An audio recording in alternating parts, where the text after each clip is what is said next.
Hey, this is Jacques Slade, and right now you're listening to Dimplez Radio. What's up? How you doing? Hi, Kustoo. What's up? What's the word? It's a pleasure to have you here. Thank you for having me. Okay, so for all of you who don't know, this is my friend Jacques Kustoo Slade. Jacques Slade. Yes. You know what I mean? Like, Kustoo is just his nickname because, the rest of us are kind of lazy. But Jacques is his actual name. Yep. That's the name Put of some Mama respect gave me. on it. Put some respect on it. You know what I mean? So I'm just excited to have you. I have a million questions for you. Okay. All right. I'll try and answer all of them. Simply because Jacques is just amazing, first of all. Secondly, very sweet. he just ran a New York City Marathon. Word. Holla at your boy. And let me tell you, so I'm going to start telling people I ran a New York City Marathon because he Insta-storied it. So so I was there with him and I was cheering him on. Yes. I was in his DMs. I was like, yo, yes, bro. Yes. I looked up his number. Oh, that's very sweet. On the thing. So really, I ran a New York City Marathon. That's true. That's true. You know what I mean? Like, ipso facto, you ran the marathon. You see what I'm saying? Absolutely. What was training for that like? It was tough, I guess is the word, but it was rewarding as well though. I'll be totally honest. Like I did I was training 4 to 5 days a week. I was running Tuesday, Wednesday, Thursday, also doing strength training on Monday and Wednesday. And then Saturday, I was doing my long run. So Friday and Sundays were my day or technically my days off. So I got a question for you. How far were you running? Like, it was different ranges. So I started off just doing like 3 miles. Like those were, just 3 miles at the beginning. But by the end, those Saturday long runs, I was doing like 18 or 20 or 21 miles. I mean, this sounds like it takes a couple hours, bro. It does. Actually, it does. That's the thing you don't think about when you're like, oh, I'm going to go run. And you're like, oh, I'm going to do 18 miles today. But you don't think in your mind like, oh, that's going to take me 3 hours to do. Yeah. I mean, or if you're me, 8 hours to do. I don't know. I don't take you that long. No. Like, 8 hours, 8 hours later, I'm still running. Hey, guys. Hey, guys. I still haven't completed my run this morning. I think when you do the training, though, I think it'd be a lot easier. Okay. Yeah. You'll be surprised. You'll surprise yourself. You know what's so weird is because it's like I saw you do the marathon, and then I think my homegirl had done like a half marathon like 6 months prior. Okay. And I remember having a conversation where I was like, man, my friend Jacques just completed this and this and this and this. And she's like, you got to do one while you still have the ability to. That's the gospel. That's like, and I was like, what are you saying? I'm going to get old? She said, yes. Yeah. And your body won't be able to push itself. Right. So I actually got these two that are in studio with us, Camille and Amber. Shout out to Camille and Amber. All right, what up? They're doing a half marathon with me next year. That's the word. So Nike, holler at your girl. Bring the half marathon back. That they do in San Fran. Bring that joint back. That's amazing. You guys, it's going to be so rewarding. Like, especially going through the training, like you'll see how much you can actually push yourself.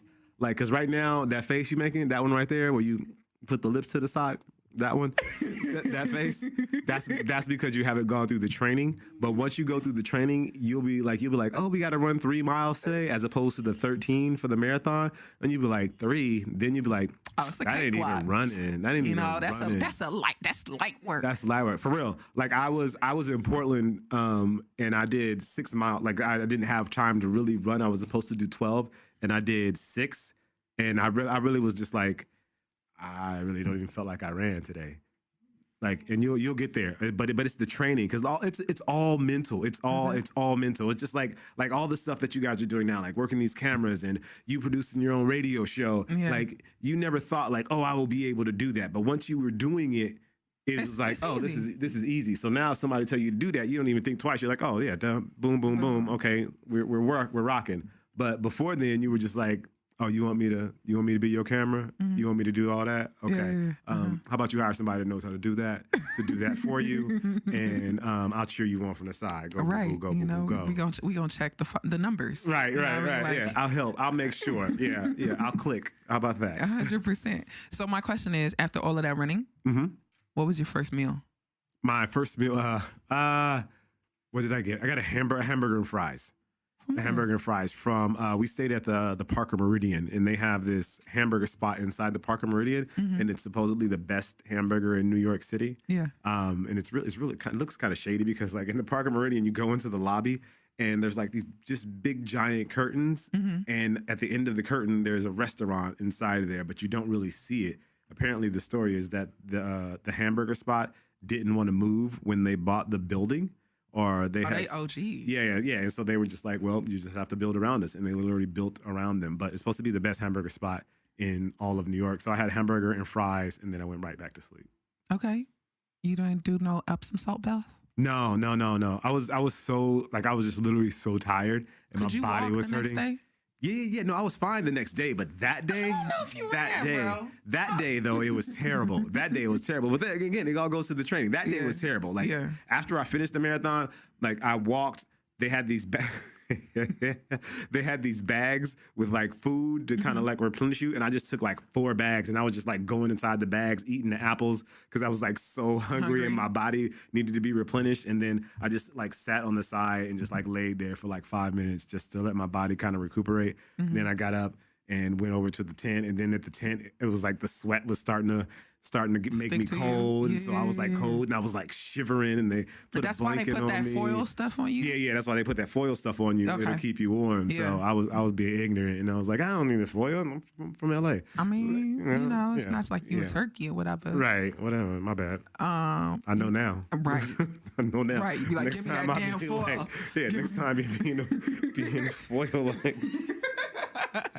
Yo, no, but that's real. That's real. But like, I'm really proud of you. I feel like that was such a huge feat. It was. It was a big deal. And it was your first marathon, first of many. Yeah, I don't say many, but first of some. He was like, slow down, sis. Yeah. I'm gonna do more. I just don't know how many more. I don't think it's gonna be many. Like I may do like 3, maybe 4 more. Okay. But there's people that once they run one marathon, they're like, oh, I've done 10 or I've done 20 marathons. Okay. And I don't think I'm gonna be that guy. So you got to see Homeboy who did the Olympics in under 2. Yes. Run. How was that? Kipchoge. Yeah, he's. I always mess up his name, so I wasn't even gonna try. I'm gonna be real with you. Yeah. No, I get it. Kipchoge. He's just amazing. Like, and he has such a sweet, genuine heart. Like, he's such just like a down to earth dude that loves what he does. Like, he runs and like he loves it. Like it's a part of who he is. It's like you can see it in his DNA and the way that he talks about it. It's like, this is just what I love to do. I love sport. They were asking a bunch of questions like the night before. Yeah. And one of the questions, somebody was like I'm running my first marathon. Like, what should I do? What should I be prepared for? And he was like, don't worry about the marathon. What you really need to worry about is your workouts, because that's what's going to build you up for the marathon. Yeah. And he's like it's not the end goal. It's like getting you to there. And you could just see how passionate he was about it. Talking about it. Yeah. It was amazing. It was beautiful. Like his spirit is just so incredible. Yeah. So what are you just as passionate about? Because I know running is new. Like that's a new initiative. Yeah. Running is definitely a new thing.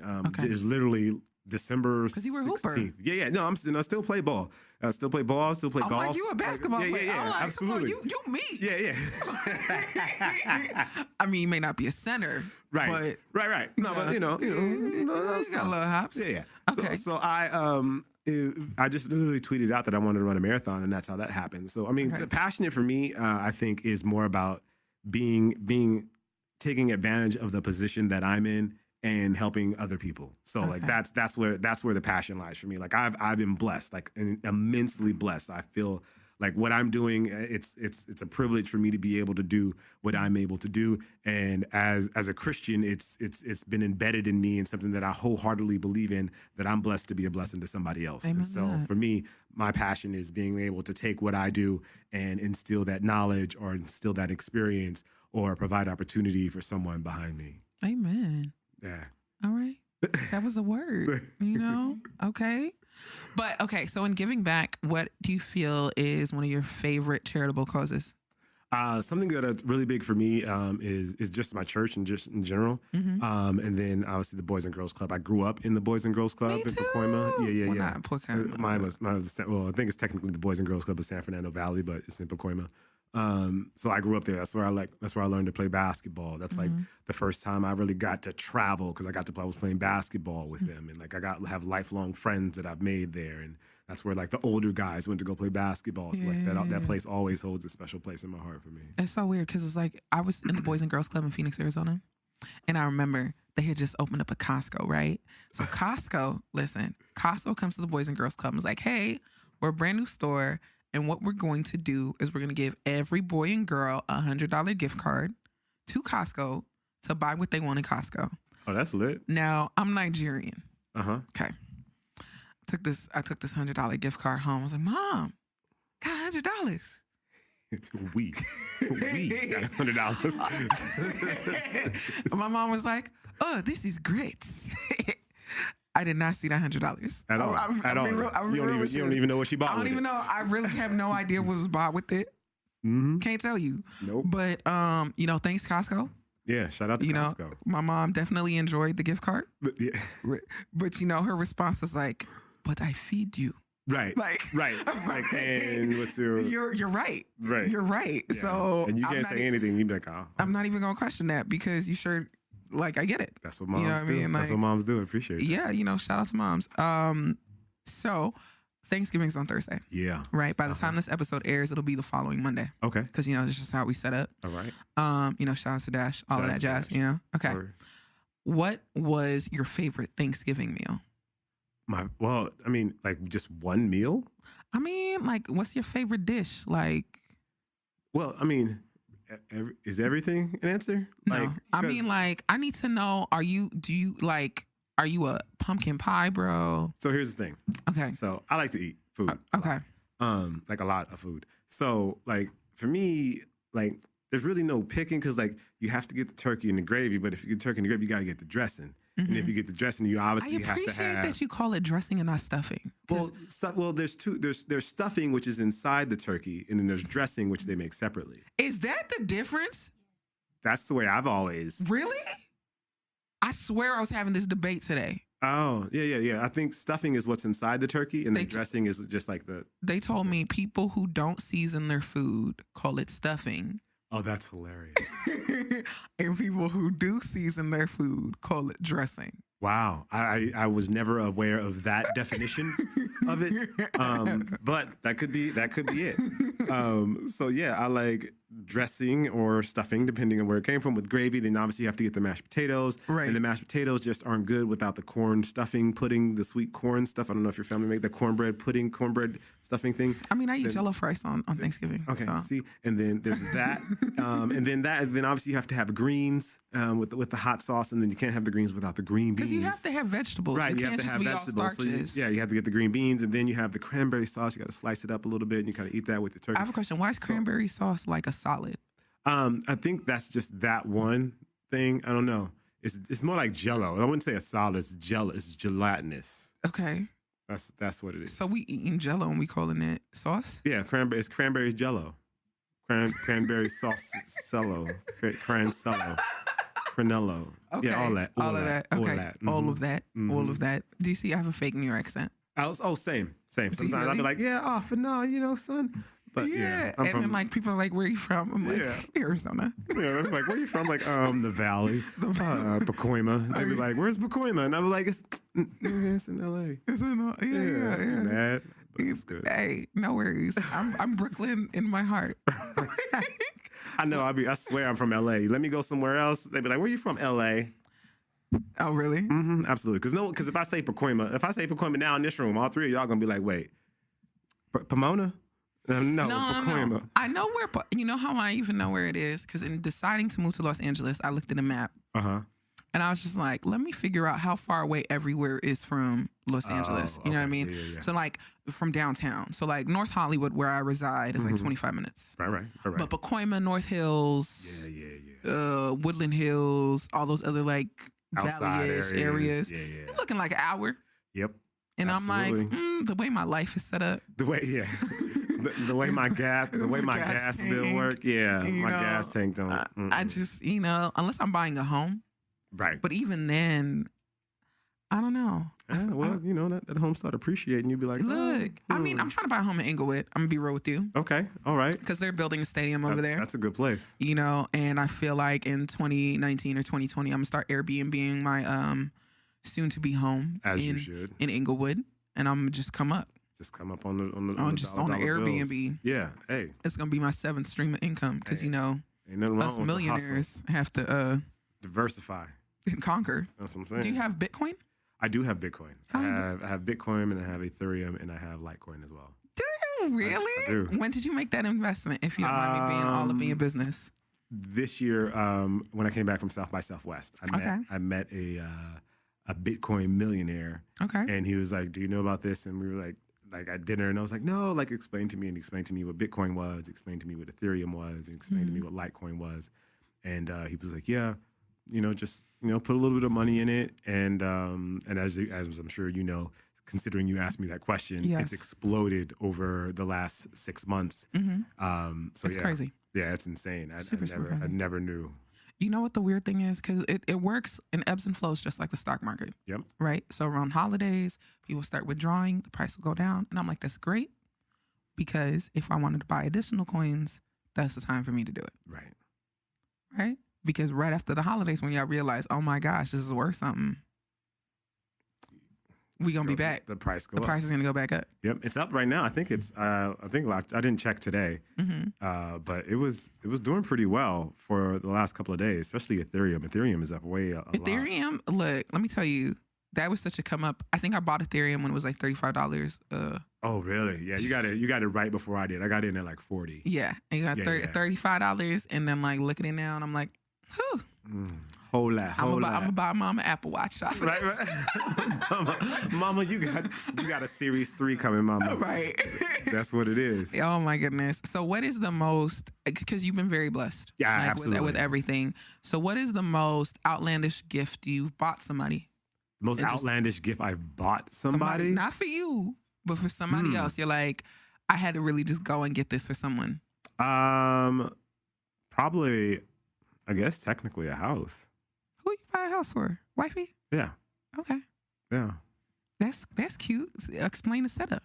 Like you're like, hey boo, here's your house. No, we were just like we were looking, and because we were looking, and because I had been blessed, we were able to put down a lot more than than we normally would.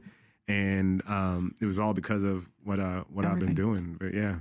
So how did you get started in like building your channel? Because if you guys don't know, and like I know you guys are gonna know because there's like a link underneath the description for you to go check it out. Right. I would point down, but no one can see me. No one can see it. Look down there in the subscription box below.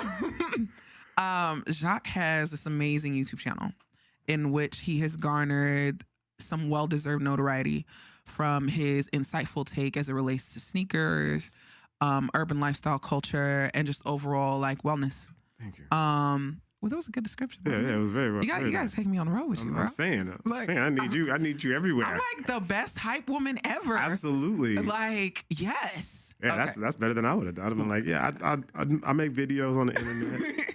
No, so like via his channel, he's gotten some really, really rad exclusive, done some cool interviews, and it's just absolutely amazing. So how did you get your start? I started actually as a writer. I was writing for this website called Kicks on Fire. I remember. I started writing for them, and they didn't have a video presence at the time. And I was like, hey, let's make videos, but higher quality looking videos. Right. And so we started doing that, and eventually I ended up leaving there and going to another website. And from there I did some stuff. Guys. And there I did some stuff for Complex, and I did some stuff with Yahoo. And eventually I just started doing it on my own, independently. And then from doing it on my own, it was a struggle at first. Listen, we're gonna keep it 100. It wasn't all roses when I started back in 2013, and it just kind of grew and grew and grew until I was able to basically financially, take care of myself and my family. And then, as they say, the surplus came, and now I'm able to live in that surplus and bless others. So do you mind if I get into your business really quick, though? I guess it depends on how much business it is. Okay. So how do you have that conversation with your wife? Hey, love, I'm quitting my job to pursue my passion. Well, here's the thing. I didn't necessarily quit my job. Ooh. Yeah. So there was an opportunity when I was working for a publisher. Okay. There was an opportunity for me to go on ESPN. A brand reached out and says, hey, we want you to go on ESPN to talk about Michael Jordan and his birthday and things like that. My boss at the time didn't agree with the brand's decision to use me and thought that they should be using my boss as the person to go speak on ESPN. And as a result of that, there was a bit of back and forth, and we ended up going our separate ways. And that's what really pushed me into doing things independently. Gotcha. I wasn't planning on being an independent content creator myself. I planned on just, continue doing what I was doing. I was getting paid well. So that happened. And, because of the situation, not even gonna say because of the situation, just my wife knew that this was something that I was passionate about. And it was one of those things where, she was making more money than me at the time anyway. Shout out to wifey. Shout out to wifey. And as a result of that, she was just like, she was cool with it. I mean, I was on unemployment for like 9 months, if we're going to keep it 100. Okay. And, it just eventually, I built stuff up where I was making enough money where I didn't need to get unemployment anymore. And I was able to contribute to the house and the wife, make That's things better. fire. That's like really, really good success story. Yeah. And I'm happy because it's realistic in the sense that you weren't like, I woke up randomly in the morning and I quit my job. No, not at all. I never looked back. No, and so for some people, that is their path. That just wasn't the path that was set for me. I think the path that I was set on was like, yo, look, if you're going to do this, you're going to have to work your ass off. And like I think I like, again, as a Christian, I like to set the fact that I think God set the track early. Like, yo, if you're going to do this, you're going to have to really work for this. This is not something that's going to come easy. Yeah. Like, no one's going to pay you. Your check isn't going to come. And so like that first year, those first 2 years, like I was creating videos 5, 6, 7 days a week, like just to try to get things going and, get my presence right and learning how to edit and making sure I was doing everything I needed to do and researching information and like all of that stuff, doing side jobs, doing side hustles, shooting photographs for people or doing videotaping weddings on Sundays and doing the whole thing just to make sure that I could survive. And like I put in that work early on. And to be honest, like I'm still doing that kind of, we're still working like that now. Yeah. But it set a precedent in me early that, if I want this, there's something that I'm really going to have to work for. No, that's real. Because I think so often now we live in like an Instagram-centric world where it's like people only see the end result and don't necessarily see the work that goes into making the picture. Oh, absolutely. So it's like, I'm assuming just off of your schedule, you have like 16-hour days. Absolutely. Literally, Sunday I went to church at 9. I got out of church at like 11. Came home. I had lunch. I probably took an hour nap. So let's say from 2, and I worked from 2 to midnight yesterday. Okay. So like that's on Sunday. On a Sunday, on the day you're supposed to be resting. Right. Got so, you. Like that's what my day. And that's typically what my days are like. Dang. I'm so sorry. Well, no, I'm not. I'm gonna be real with you because I feel you. No, that's part of the grind. Especially when I'm independent. I do everything on my own, so I have to do that. No, but that's real. But then my whole thing is like, how do you bring it to scale? Because right now you do everything on your own. Right. And I know, in knowing you and knowing the conversations you and I have had, you've got to be thinking like next steps. Yes, absolutely. So how are you scaling? Are you adding like other news reporters? Are you creating full channel? Like what's up? That's part of it is I brought on a team. Like I have a management team now that helps me do like the business side of things. So I don't have to deal with that anymore. Yeah. Which takes a load off my plate and allows me to be just more creative, which is really where I think I flourish the most. Yeah. But also in part of that is eventually I want to hire somebody else. So like I'm working now towards making enough money where I can put down some money and get a building. And then I can have like my own studio and work in there. Once I get a studio, then I'll be able to hire someone. I don't want to hire someone to come into my house. I'm old school. That'd be kinda... Yeah, I'm just old school like that. And I have kids and I'm just not comfortable with somebody coming inside my house to work. So I'll get a building, have somebody that can work, that has somebody work for me. Yeah. And then I'm really, my goal is to really expand beyond doing content on just YouTube. So are eventually, you doing Facebook Watch? I did definitely. They just actually invited me to Facebook Watch recently. So I have to finish setting up. Is that an exclusive? That is an exclusive. I have to finish setting up my profile. But like that, and then I want to extend that and do stuff on network. Like I did the stuff with NBC for a little while. So that kind of teased me. They just didn't. It just wasn't produced in the right way, I'll say. Okay. And I don't think they were really prepared for the social aspect of it. I think they approached it more of a traditional newscast on the internet, as opposed to approaching it in a way where we would bring what we do to our social audience. And I just think that the opportunity was there, but then they were also working on, NBC also has like $500 million invested in Snapchat. 100%. Yeah. They did the like World of Dance show. So I work with Neo. Yeah. And like there was like, first of all, they're shooting the show on the actual network. And then they're shooting a separate show just for Snapchat. Yep. Absolutely. And like, and seeing this like going on, I'm like, you guys are kind of like insane. This is counterintuitive. Just in, you know, what do I know? I don't have $500 million to spend. Yeah. You know, I'm gonna have it eventually. Right. Absolutely. I just don't have it right now. But you know, so I'm looking at this something that's really counterintuitive. You're building this to house it on Snapchat because you're really vested in making sure this whole Snapchat original content thing works. Right. Because Snapchat, as we all know, are launching channels. Yes. The Discover is the new thing. The whole user generated content is going to eventually go away because they've recognized Instagram has stole their stuff. Right. Amazing. But to do it concurrently while you have an actual show running isn't necessarily smart because there's nothing driving you to watch the show on an app versus watching it in real life. And then the award in real life is like larger. Say like, I don't want to see who wins $1,000. I want to see who wins $1 million. Right. Absolutely. Absolutely. Yeah, like, so they have to, they do have to work on that. The transition of trying to, I think a lot of the social shows that are available, they're still trying to figure it out. I think it's such a new space, and the people that run those, they're not in the culture, for lack of a better word. They're not part of that Snapchat community. They're part of the traditional television community, and I think they have to find someone that bridges that gap. 100%. And that's able to work in both of those worlds, and that'll really help. I think that's when things will be successful. So my goal, all that to say, my goal is to extend what I'm doing into a network or into a studio. Whether that means I'm writing a sitcom about a YouTube guy that works at a sneaker store and blah blah blah. Or who has a random friend with Dimplez. Who has a friend with Dimplez in her face that owns a radio show. Absolutely. I love the character development that's happening right now. And she's Nigerian. So that adds a whole layer of complexity. Layer. Yeah. It's like an onion. We're peeling the onion right now. It's like Issa Rae meets Yvonne. There you go. Okay. You know what I mean? Like just. Okay, I'm all for it. I'm giving you free game right now. Sprinkle me. Salt baying right entire conversation. That's hysterical.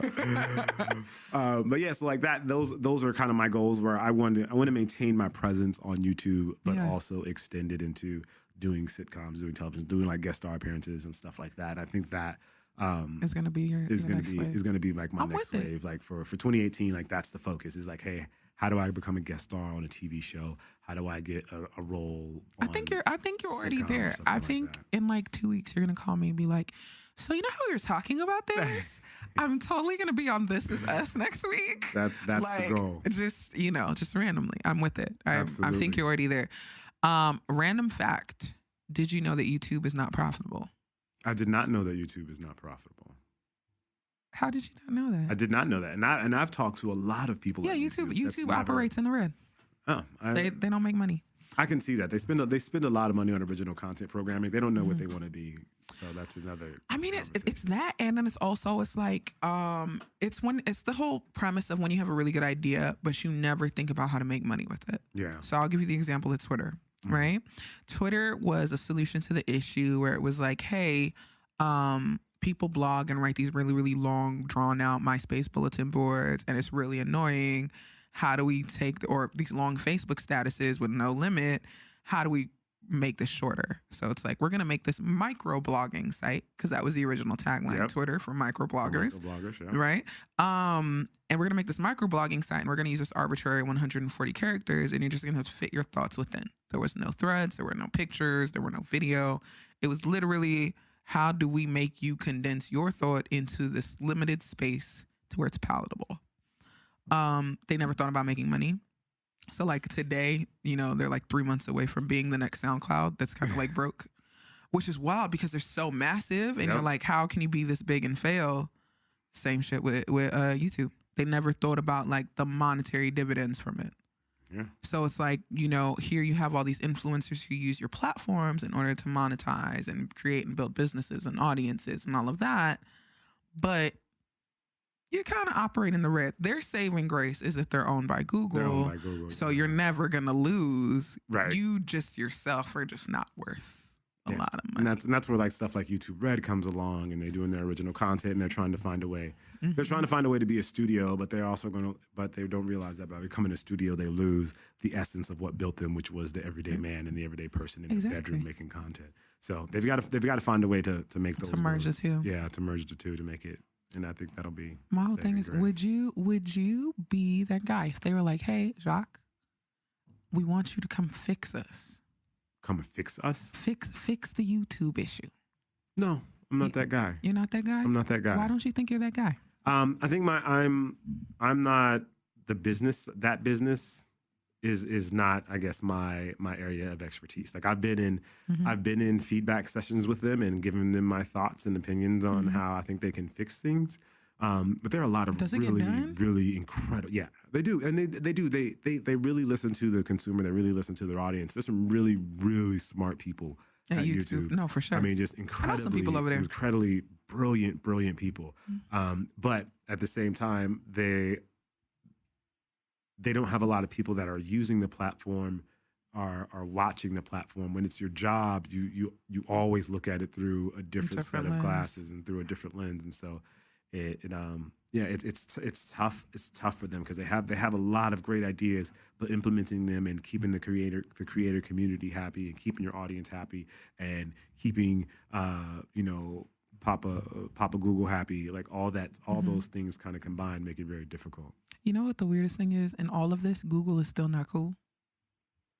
As in it's just not cool. Relevant is cool. Like no. It's just not cool. Like think of all the Google applications that they've launched that have failed. Google Wave, Google Invite. Yeah, none of that stuff. None of that stuff. The only thing that's cool is Gmail. Like that's just because. I mean, because it's essential. Yeah, but that's it. Yeah, but I mean, and Google. I mean, Google and actual Google. Yeah, but like certain browsers will default you to Yahoo. Some, but but you still go to Google. I mean, this is true. Yeah, I mean, you still go to Google, and then Android is kind of coming into its own now. Android is having a moment because I don't think they ever fully recovered from the exploding phones. Well, that was just Samsung though. That's a Samsung thing. But it was one of those things where it's like you had branded the Samsung phone as an Android pioneer. Yeah, but I think that's the Galaxy Note. Like everyone knows, like the phone that blew up is the Galaxy Note. It's a Samsung phone. Yeah. Like it's not Pixel. Like Google finally is really kind of setting themselves apart with like the Pixel 2, which is really. Did you ever buy Google glasses? Phone. I did not. That's an example of like Google not being cool. Like they just don't.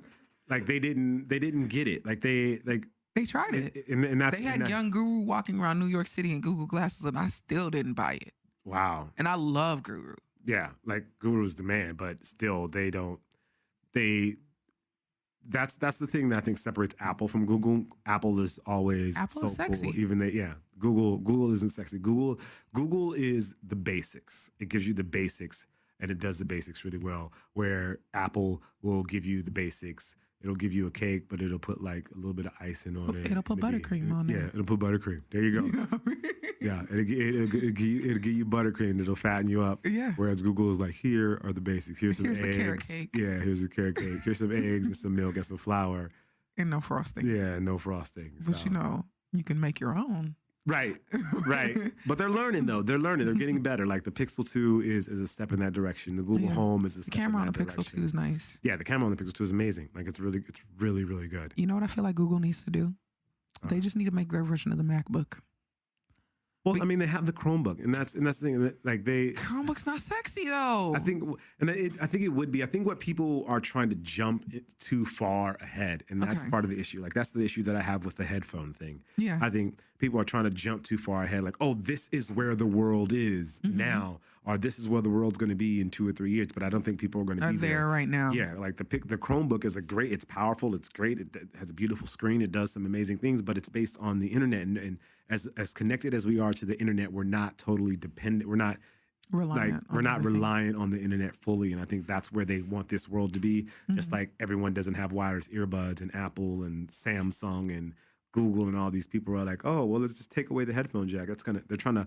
They're trying to force us to do Bluetooth. Yeah, they're trying to force you to do it. It's I think Nilay Patel said it. He's like it's consumer hostile. Yeah. As opposed to being consumer friendly or pushing the consumer in a direction that they're already going. It's forcing them in a direction that they're not ready to go just yet. I'm gonna be real with you. I'm gonna be one of those people. I'm gonna go to AliExpress.com. I'm gonna buy the connector so I can use my corded headphones. Absolutely.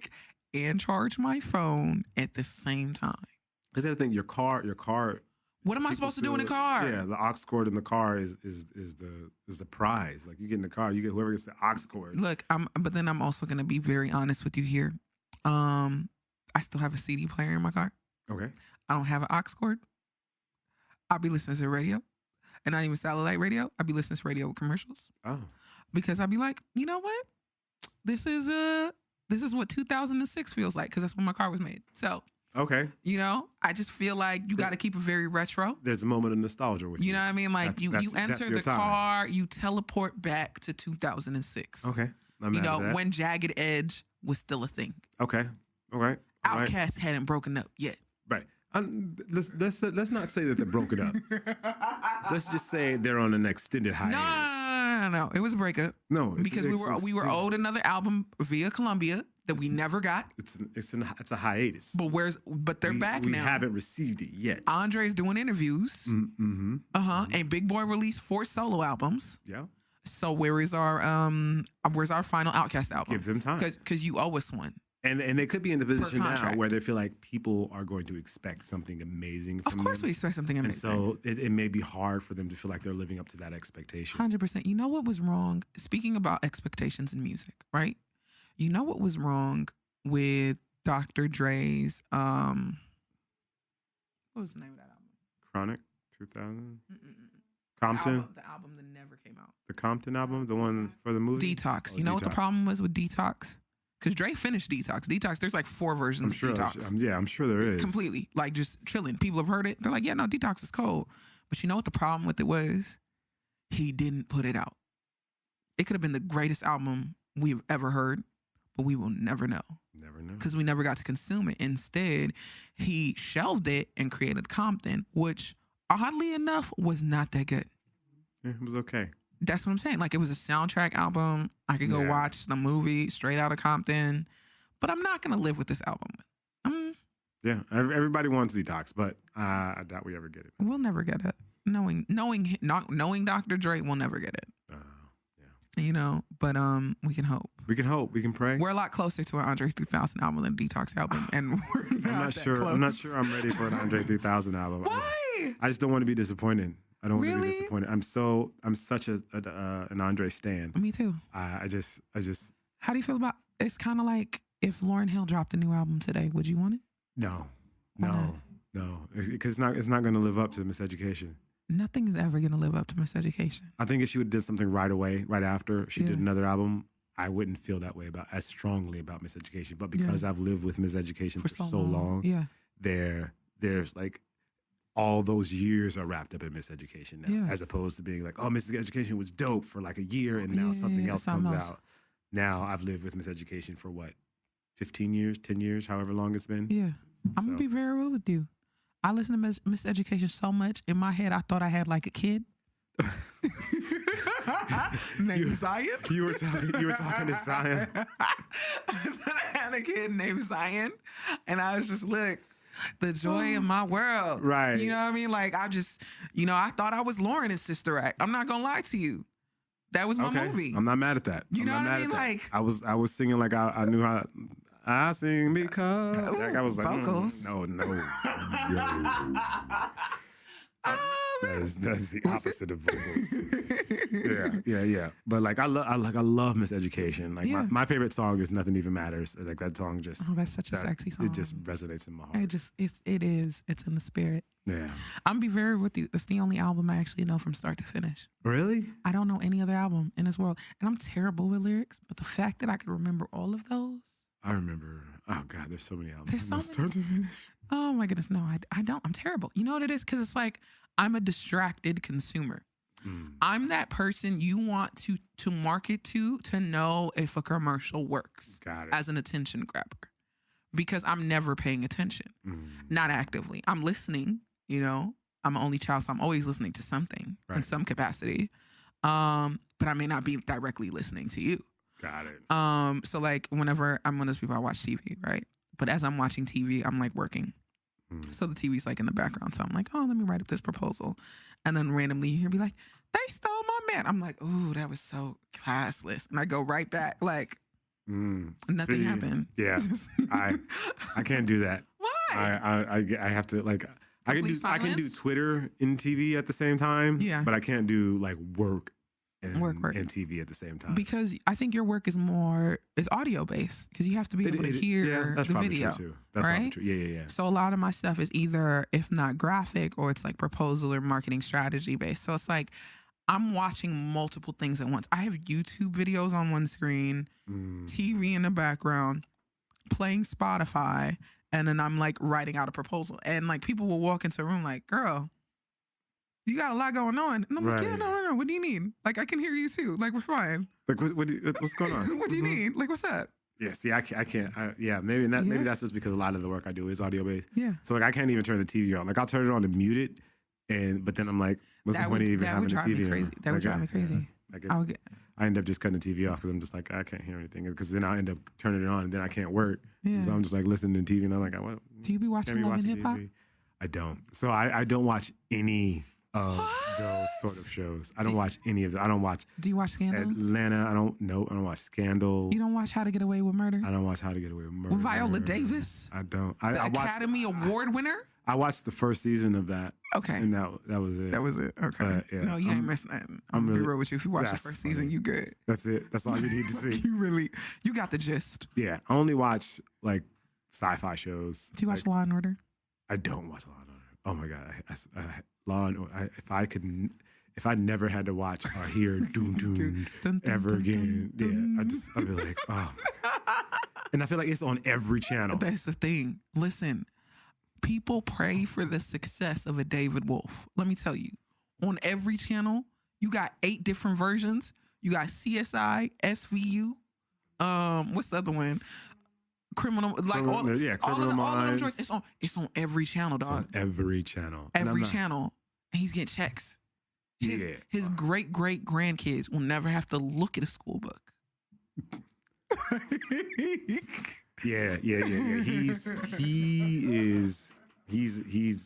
He went to Arizona State University, which is where I graduated from, which is why I know all of this. So the guy that made the sound, the doom, so they had to rewrite the rules for royalties for him because he was getting so much money from that show that it was just like they didn't have any way to like register it because those shows play so much. Like they were just like, okay, we have to rewrite the rules for you just because that's wild. It's incredible. It's ridiculous. It's amazing. I mean, it's amazing. I'm happy for him, but like at the same time, I'm like, good Lord, it's on every channel. And I say that until they like, hey, Jacques, you want to be on Law and Order? And I'd be like, oh.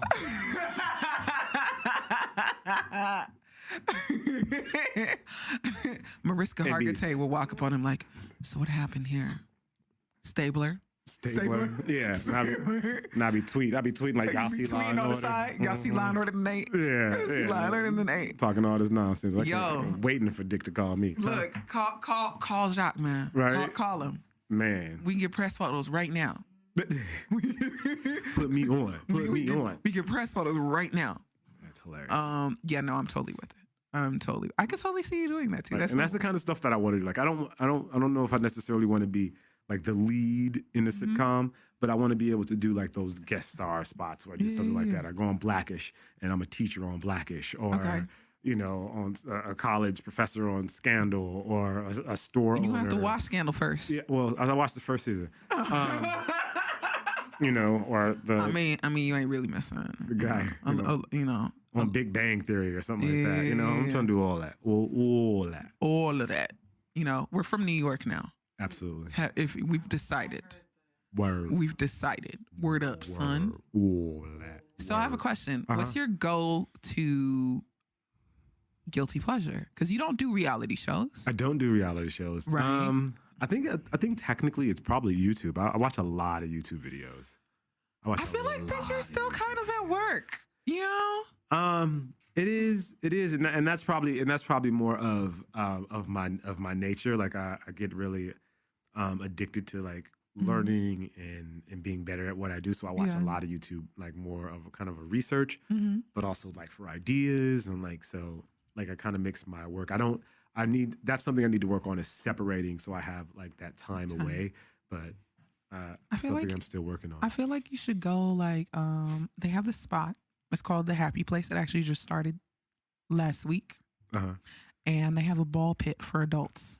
Oh, and I feel like you should just go. And I'm down for that. Live your best life. Just live your best life for an hour and just go. Look, and it's very Instagrammable. I'm sure. So you can have like your Instagram moment, but your non-work Instagram moment. You know what I mean? Like this picture is blurry, but I'm still posting it. But I'm still, yeah. You know what I mean? Like, see, I gotta work on that. That's what I've been thinking about that. Do you have a second Instagram? No, but that's literally what I was just about to tell you. I've been thinking about creating another one that's just like my family, and like those moments because I feel like because of the way that things are going and the way things are growing, I'm withdrawing a lot more and more of my personal life from that and keeping it just strictly professional stuff. Yeah.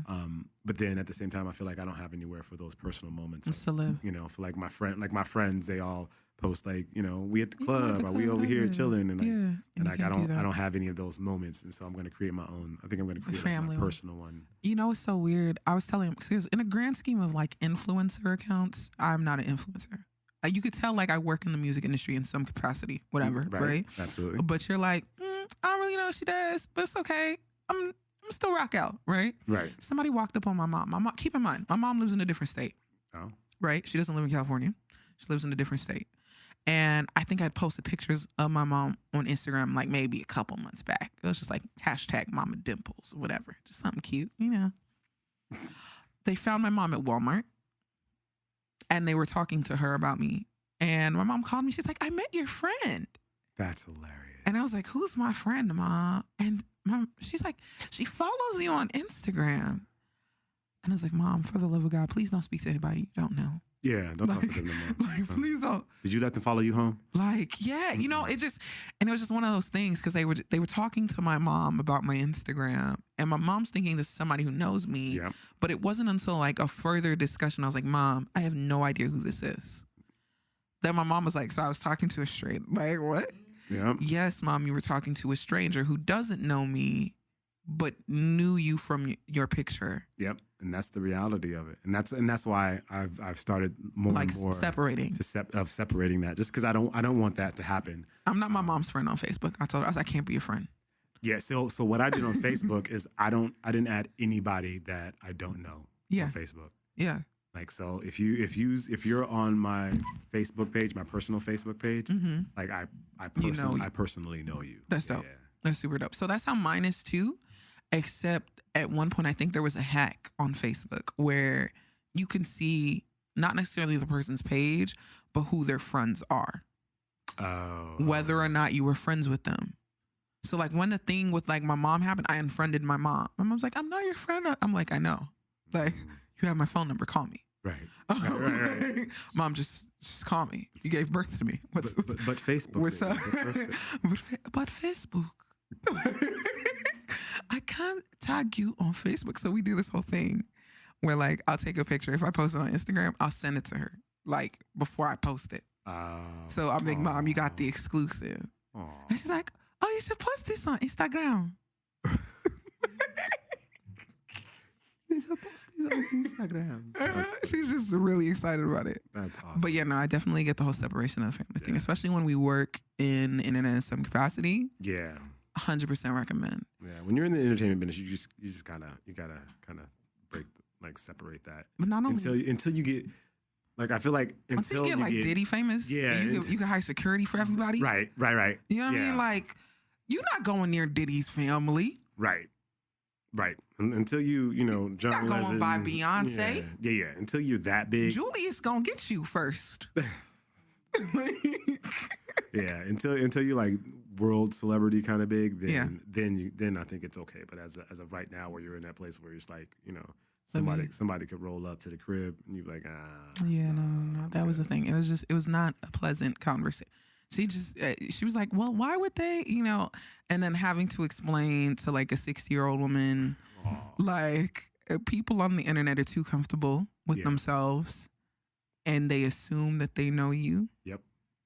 Absolutely. So they feel like it's okay. Cause I'm from the school of thought, you don't walk up on my mother. Right. And the problem is unless you at church and you're like, oh, hi. Right. You don't, my mom? Yeah. Oh no. Yeah. Yeah, and they may have the best intentions, and then just they may be fully supportive of you, but there is definitely a line. Like there's people in my DMs like, oh, I have this opportunity, they want to talk to you and I, and I'm like, they don't want to talk to you and I. How do you like? There is no What's opportunity. What's been the wildest DM you've ever gotten? So here's the thing. I keep my stuff pretty clean, so I don't get crazy DMs. Like I don't get girls DMing me. Yeah. It's mostly just like kids. Weird. Kids DMing me like, oh, can I get some shoes? Or can you borrow some shoes? Or how did you get to do this? Like that kind of stuff. I don't get like the crazy like DMs stuff like that. Yeah. I get weird DMs. Even though like really? I feel like my Instagram's really like I'm a really conservative person in general. Yeah. It was like you're not out there. You're not like I'm literally wearing a parka as we're recording. I'm wearing a parka. This is a parka. Right. Yeah, that I bought from the boys section at H&M. Like, I'm pretty conservative in the grand scheme of life. But my DMs are still very interesting. Like, they're like, I think that's just that's part of just being a woman. Just being an attractive woman. Like, that's gonna happen. Can I start hitting people up in their DMs, just asking them random questions? Yeah. Just be like, so do you like your spaghetti with Alfredo sauce or olive oil? Are you really getting DMs like that? That is good. I am. Wow. I got that. I got the whole, let me know when you want me to fly you out to South Africa. Okay. All right. Well, Daddy, shoot.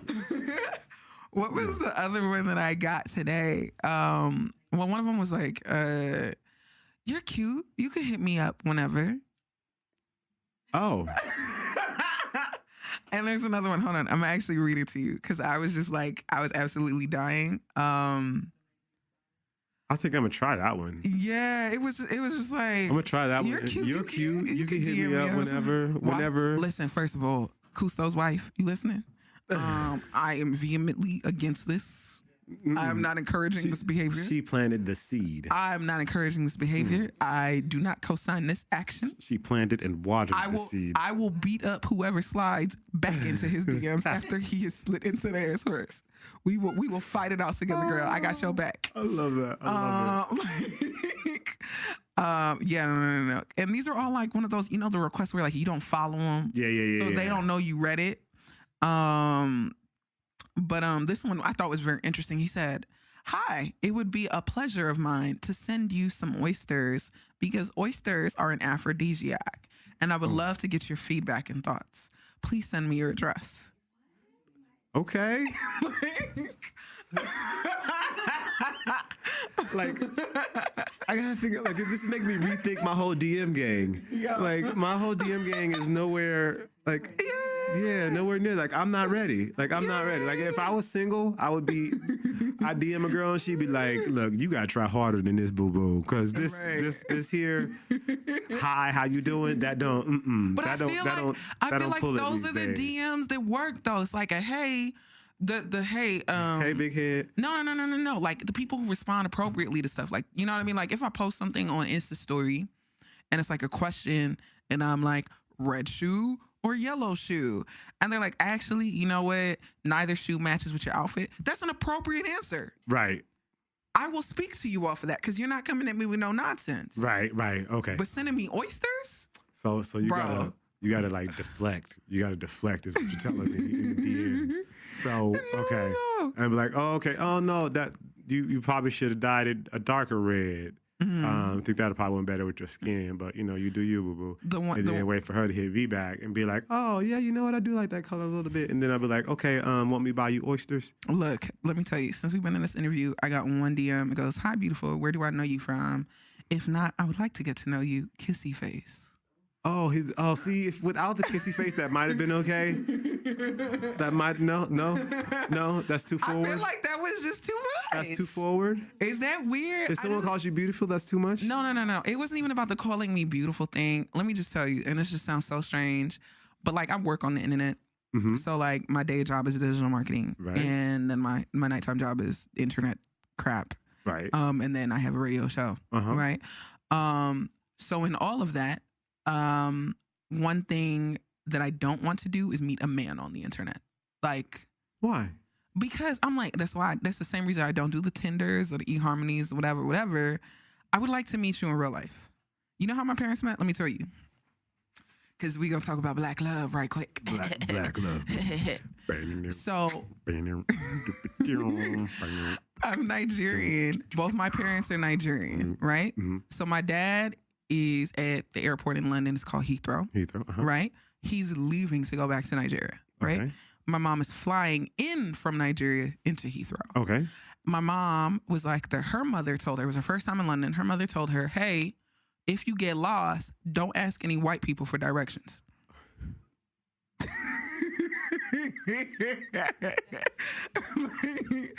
Don't ask any white people for directions. Right. So my mom is lost. She's like, I don't know how to get to the curbside terminal or whatever.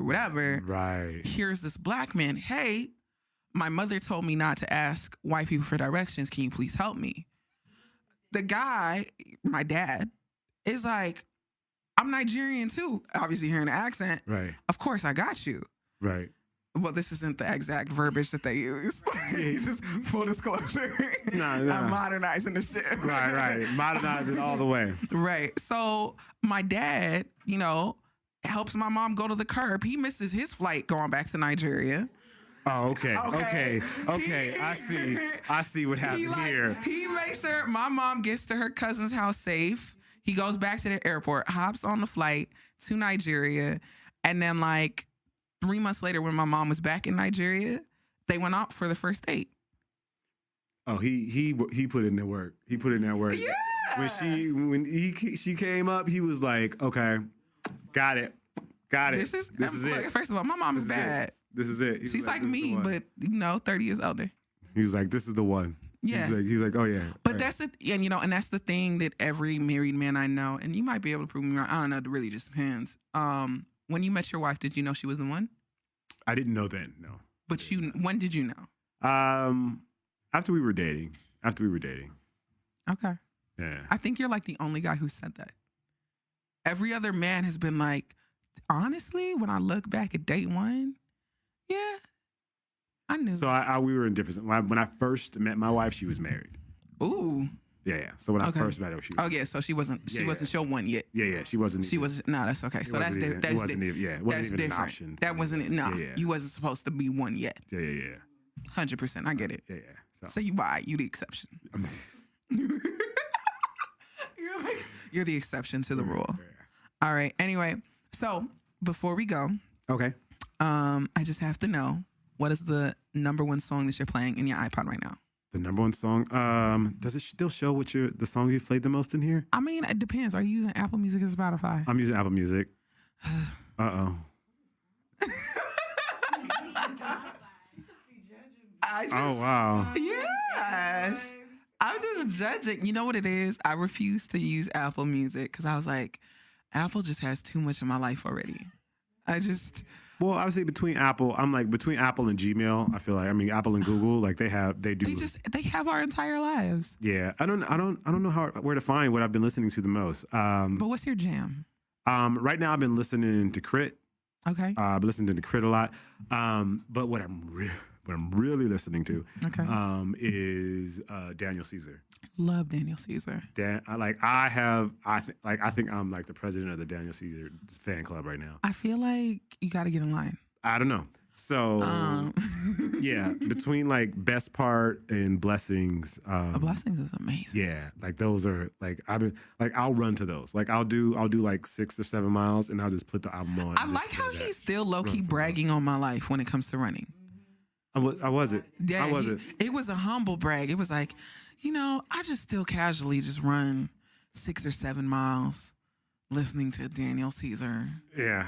I mean, because that's which is weird. And it's not running music at all. It's not that's what I'm running music saying. at all. But it's just like, I just really love his voice. I love what he's talking about. I love the content. I love the writing.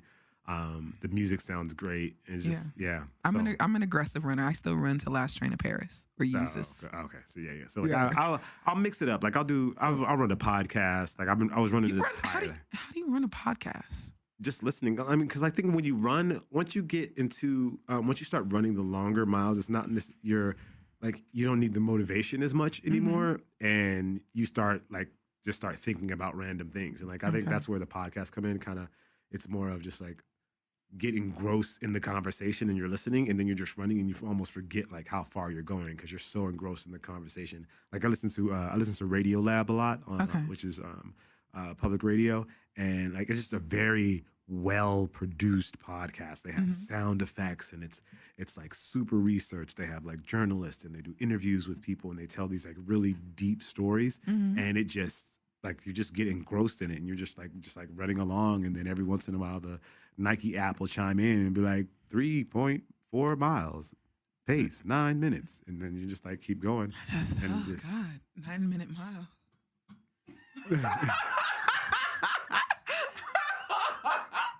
I'm like, I'm just thinking about myself. I think, but it's all in the training. No. It's all mental. Let me tell you, because when I first started like getting back in shape, I was doing like an 18-minute mile. I can run like a 10-minute mile right now. See, it's just. But look, let me tell you, after that first 10-minute mile, then I'm doing like a run walk. But that's where you start. That's where you start. Because I wasn't a runner. I wasn't a runner before I started this marathon journey. Yeah. I wasn't. Like the most I had done, I did a 5K, and that was at a Nike event for some Kevin Hart thing when he first started on his like healthy thing on running on the beach. Move with Hart. Yeah, on the beach, and like they did a 5K, and I was just like, oh my God, I'm gonna kill Kevin. That's actually the first time I met you. Oh, see, there you go. Yes, that was the very first time we met, and I remember because I was like, "Who's this random guy with this tripod that he's setting?" Yeah, it was a gorilla tripod, big old head, and you set the gorilla tripod on. It was Santa Monica Beach. Yeah, and you set the gorilla tripod on the little rail thing that was between the street and the beach, and then you had me and my friend run by like we were running, and you're like, "Can you guys do that Oh, yeah, again?" because you were with Karen. Yes. That's right. That is right. Absolutely. You're like, "Can you run by again?" Actually, I need to go find that video. That's right. Because I got a cameo, and I think I can start my IMDb page now. That's hysterical. I really think I can start my IMDb page. I'm pray that demon out of you. Y'all got some holy water out of here. We can just pray that demon out of you. I mean, I'll just say it. Give my credits up. Right. Look, Academy Award, here I come. Academy woman running on beach. Dimplez. Yo, it's gonna be like shout out to Nigeria. Yeah. Look, I'm gonna do the ugly cry like Halle Berry did when she accepted that award. You know exactly what I'm talking about. Mm-hmm. She's like, and she deserved all of it. I just want to thank everyone who has ever believed. Yep. I'm so serious. And I was not mad. Listen, I'm not even mad at that. Holly's so fine. She can cry. Look. Ugly cry all day long. You know and I'd what be like, I've also noticed? Here, baby, here's your tissue. Oh. Here's your tissue. I'm telling your wife. Wipe your face. I'm telling your wife. Here, girl, wipe your face. You better have an endorsement to Kleenex to be handing people tissues like that. You want some oysters? You said you want some oysters. You want some oysters? That's gonna be your new line. That's my new line. You want some oysters? That's hilarious. It's aphrodisiac. That's what I'm saying. Apparently, that's my favorite line from now on. You want some oysters? Ain't nobody gonna understand that. I'm like, listen to Dash Radio. Listen to Dash Radio. You'll get it. You'll get it. You'll get the interview. You get it. Anyway, thank you so much for coming by. Thank you for having me. I appreciate this. This was good. This was fun. This wasn't like one of those weird interviews where we like ask you about your favorite left ankle. You had them kind of interviews? I mean, I've heard some. Oh, okay. You've heard some. I was like, not me. I'm about to say, yeah. I don't feel like you get down like that. I ain't got time. Nah, I ain't got time. Absolutely not. All right, Absolutely not. You got too much other stuff going on. That's what I'm saying. I gotta get Oyster Man out my DMs. That. I'm telling him, like, if you make it crawfish, we got to do it. I'm gonna need him steamed with lemon. Then we pop. I just thought it was really bold to be like, first DM, I need your address. Right. Yeah, I mean, it's a little for. See, I mean, you can look at it two ways. You can let it, oh, he's super forward, or you can go, oh, he's super confident. So, I mean, it's one of the two. Like, why are you shaking your head? I thought women loved a man with confidence. But to ask for your address on the first DM, Look, that's not a stalker. That's a man who knows what he wants. Oh, honey. He double tapping them Instagram pictures. You clearly have been married for a very long time. I'm just saying, he going through the. Look, he been out the game. He don't know. This is creepy. This is grade A creep. He going through the Instagram pictures. This is the type of guy who would like go through all your likes and be like, so why do more men like your picture than women? And that may be a legitimate question. He may be concerned. But first of all, because he. But then I can say. So here's the thing. He's trying to secure his spot. He trying to secure the bag. He is trying to. It's like the Indy 500, and he's trying to get pole position right now. Man, listen. And he's like, look. Hey, this right here is magic. I don't know what the rest of these randoms got going on, but this right here, this is magic. That's the move. This is magic. Look into my eyes. You look right here. I'm going to give you life. This is everything. I'm going to be everything for you. Not only am I going to be everything, I'm going to give you oysters. Now, I don't know how many of these guys have offered you oysters, but don't do this. I'm trying to set the bar. Set the bar. Set the bar here. Like the oyster bar. Yeah, the oyster bar. Stop playing. Oh man. You're denying love. You're denying love. See, that's the problem. That's the problem with y'all. You're denying love. You said with y'all. That's the problem with y'all. See, feminist Twitter gonna come after you. There's a problem. See, they sending you love on the DMs, and you threes, you threes, 1, 2, 3s. You getting personal. Yeah, you 1, 2, 3s. Y'all are just like, nah, this ain't the one. Now asking me for my address is too much. Just because he offered you oysters and asked for your address. Or what is it? What's the guy? The guy who so sometimes people email me. This is just a secret. Okay. One that's not a secret. I'm gonna share. I feel like I'm gonna have to turn into like Dr. Slade right now. And this is therapy sessions. People email me randomly, right? And most of the time I just don't respond. Like, okay. I get that. But sometimes if the email was really funny and I'm like, this is great, I'll forward them to Camille. Now Camille's sitting to my left. And yesterday, and Camille judges the hell out of it. I can see it. Camille, somebody sent me an email and was like, "Hey, I want to let you manage me. Okay. I like let you make me a star. Okay. All right. I see. Let me help you help me. Okay. Huh? You're the he said I'm the angle. Because he meant angel. Okay. But he spelled angle. Okay. Autocorrect. Okay. We'll give him a pass on that one. Okay. Oh my God. So I sent this email to Camille because I'm like, I don't think this warranted a response. What? Why not? Because there was no question. Well, he presented you with an offer. And he gave his phone number? Oh, I didn't even realize that. I just totally glossed over that part. I just forwarded it to you. But I'm gonna be real with you. I'm not calling you. Look, only person I call is my mom. You can email, you can hit reply.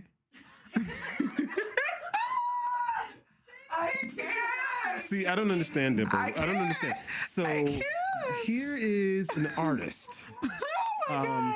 Someone with a vision. No, he ain't got no vision. That was the email sentiment. He doesn't have vision. but I'm an angle, aka angel, who might be able to give him vision. But I'm not glasses. You got to come with your own foresight. Well, he's obviously that's a bar. That's a bar. That's a bar. That's a bar. See, what I'm confused about is this artist comes to you, Okay. searching for help, looking for guidance. He's really into this. Are we Looking recording this? for inspiration, and he comes to you, sees you as a guiding light, as a Angle. as a lead, As an angle. as an angle or an angel. Okay. So maybe he meant angle. Maybe he was like, this is the angle that I need to take, and I've been doing this wrong all along. I see. And the right way, the angle per se, is Dimplez. And so he came to you for guidance, and instead of you saying, "Hey, artist, Right. Larry, Devontae, Sure. whatever his name was, You said Devontae. Thurston, hey, Thurston Bars, Okay. Unfortunately, you are not the client that I'm ready to take on at this time. Right. I thank you for your interest. Continue to work, and maybe down the line, this is something that we can come work together. You know what the thing I do is? I just forward them to Camille. Yeah, and Camille be like, Camille be like, have a nice holiday. yeah. She don't even acknowledge the email. She don't even acknowledge. She just write back, nah. I literally, because you know what it is? I get so many requests in a day, and I can't be nice to everybody. See? So when I can't be nice, I just forward it to Camille. But Because that makes people scared. Camille is so nice. She's such a nice person. I don't know. You know what I mean? Like, I don't know. she's such a nice person. I don't know. And like when I forward it to her, like she's not as jaded via email. You know what I mean? Like just from what my little interaction with Camille, I feel like her emails always go back like, first of all, like that's the first line. Like that's the first line of her email back to you. No. First of all, But you know what though? And then it has like the little finger emoji. I'm teaching her how to do how to articulate with screen caps when people ask her certain questions, right? So we're like, hey, da-da-da-da. I'm like, yeah, no, just send a screen cap. Just send a screen cap. Yeah, that's okay. You don't even see? Nah, just send a screen cap because look, we're going back and forth. Send a screen cap. You can't argue with facts. You can't argue with facts. Yeah. Yeah. See? You know, you see them. Yeah. See? And you turn her into, first of all, screen cap. No, just don't even. First of all, just send a screen cap. See? Right? Look at it. Just like. Look, she ain't got no shame. And she be like, yep. That's so funny. I sent 2 of those today. Yes. Well, actually. Actually, before I called you back, Dimplez had to calm me down. I don't know why you calling me about parking in the first place. No, she's like, just go ahead and block everyone. It's okay. Camille said it so nice. She's like, no, it's okay. Don't worry about it. Yeah, she just go ahead and block him. And I was like, all right, I'm scared. I'm scared. I'm going to go outside in my little car. Yeah. Be on the back of a truck. No, you good. No, you good. You good. I know. I appreciate you. I appreciate you, Camille. Very, very, very sweet. As you should. She said, I tried my best. I tried my best. You know, it's so funny. She has a country accent, but she's from LA. Are you really? You from LA? Yeah. She's from Carson. Oh, you from Carson? You from your mom and daddy must be from somewhere. Well, my dad is from Columbus, Ohio. My mom is From Oh, really? Yeah, And you still got a country accent? That's what I'm saying. That's how you know she's a sweet person. Oh, She's just naturally warm-hearted. just naturally just a Southern belle through and through. Yeah. Oh, well, that'll do it. No. That'll do it. Beyonce speaks 10 octaves lower. She'd be like, hello. And actually, like Beyonce's just down here in the Toni Braxton register. Yeah. And most people don't know because she be singing all Because she high. be singing all the time. But she in the Toni register. So I mess with it because my voice is also in the Toni register. What's wrong with So that? really, and then also, I was born on the same day as Mama Tina. Oh. So technically, I birthed Beyonce. Got him. All right.